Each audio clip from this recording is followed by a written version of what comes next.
मिल्लत news bulletin में आपका स्वागत है। देश और दुनिया की बड़ी खबरों के साथ मैं असरार अहमद।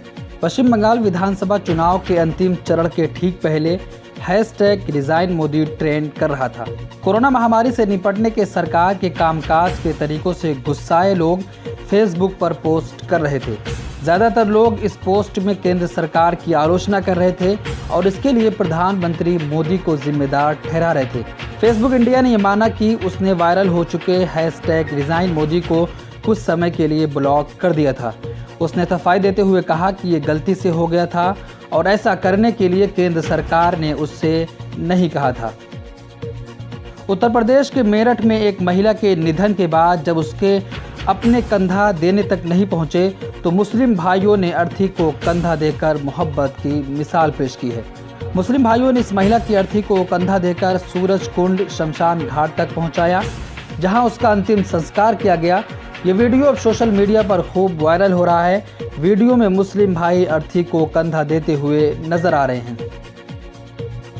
8 चरणों में चुनाव कराने और प्रचार में कोरोना प्रोटोकॉल का पालन न करने की बहुत बड़ी कीमत बंगाल के लोगों को चुकानी पड़ेगी। बंगाल में कोरोना महामारी भयानक रूप लेती दिखाई पड़ रही है। इसकी वजह से लोगों की जान को खतरा बढ़ गया है।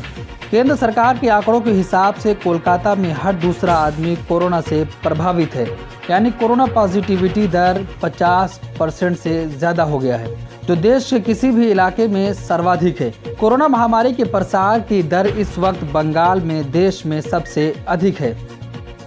जहां लोग एक तरफ कोरोना वायरस के डर से मुश्किल समय में एक दूसरे का साथ छोड़ रहे हैं, वहीं दूसरी ओर इलाहाबाद के फैज़ जो रमज़ान के पवित्र महीने में लोगों का अंतिम संस्कार करने में मदद कर रहे हैं।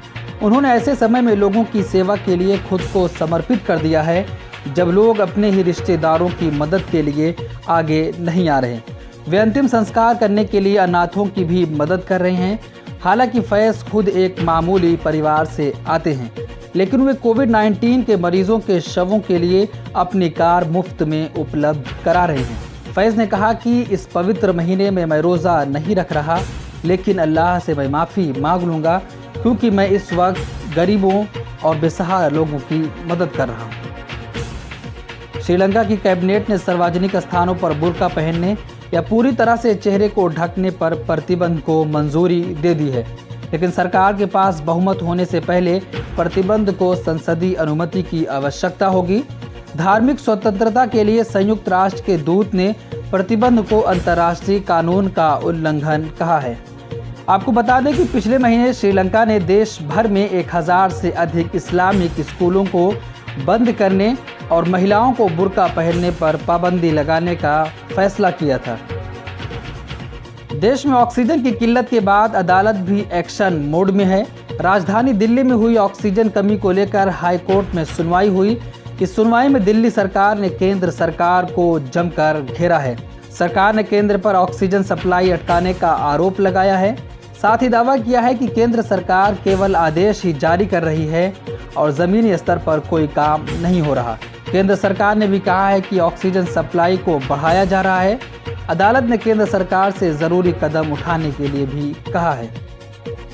बढ़ते कोरोना संक्रमण को देखते हुए सूबे की योगी सरकार ने एक और बड़ा फैसला लिया है।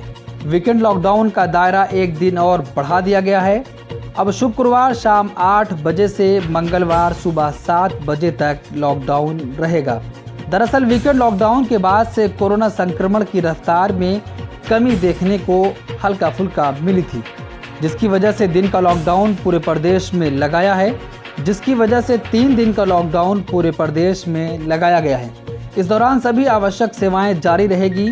बेवजह घूमने वालों पर सख्ती से निपटा जाएगा। उत्तर प्रदेश राज्य कोरोना महामारी के कारण काफ़ी तनाव में है और आज पंचायत चुनाव के अंतिम चरण के लिए मतदान भी हो रहा है।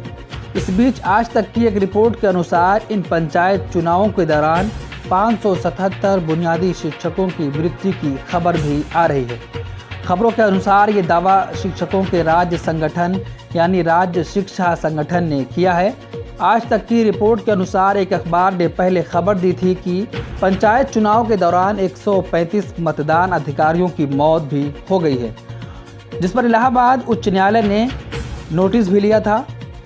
सऊदी क्राउन प्रिंस मोहम्मद बिन सलमान ने कहा है कि ईरान एक पड़ोसी देश है और हम सभी ईरान के साथ अच्छे और विशेष संबंध चाहते हैं। अल अरबिया टेलीविज़न को दिए एक इंटरव्यू में क्राउन प्रिंस मोहम्मद बिन सलमान ने कहा कि ईरान का व्यवहार नकारात्मक है, लेकिन हम अब भी इसे पड़ोसी देश के रूप में देखते हैं और अच्छे संबंध स्थापित करना चाहते हैं। लेकिन ईरान परमाणु कार्यक्रम और अन्य देशों में विद्रोह का समर्थन करके संबंधों को आगे बढ़ाने में बाधा बन रहा है। ब्यूरो रिपोर्ट, मिलत टाइम्स। मिलत टाइम्स को आपकी जरूरत है, हमारी आप माली मदद करें। हर महीने सिर्फ 100 रुपये और 1 साल के लिए एक साथ सिर्फ 1000 रुपये। रकम भेजने के लिए यहाँ दिए गए फोन पे, गूगल पे और पेटीएम नंबर का इस्तेमाल कर सकते हैं।